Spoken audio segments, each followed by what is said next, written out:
My name is John Lawrence Pudalan from BSIT 1D. The poem is entitled The Truth 1922 by Gerald Knowles Trinity.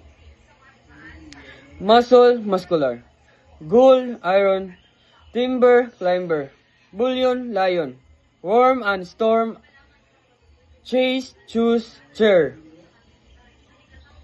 Have you ever endeavored to pronounce river and seabird? Demon, lemon, goal, foul, soul, Peter, petrol, and patrol. Now you need not pay attention to such sounds as I don't mention. Sound like force, push, force, and pause, rhyming with the pronoun years.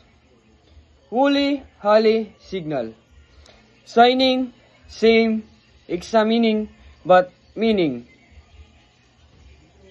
Scholar, vicar, and cigar. Solar, Mika, war, and far.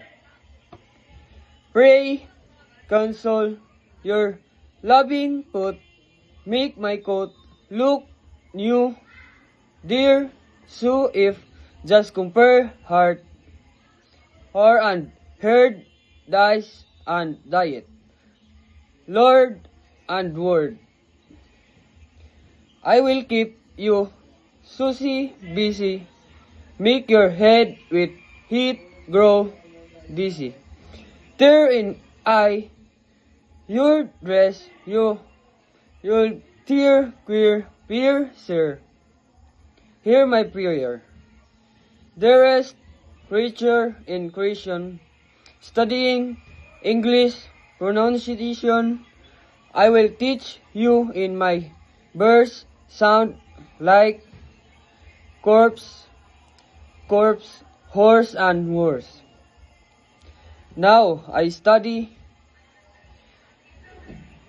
will not plague you with such words as wig and egg, but be careful how you speak, say, gosh, boss, stick, streak, brick, blick, hero, heron, query, beery, furry, tarry, fury, bury, dust, lost, post, and doot, cloth, loot, job,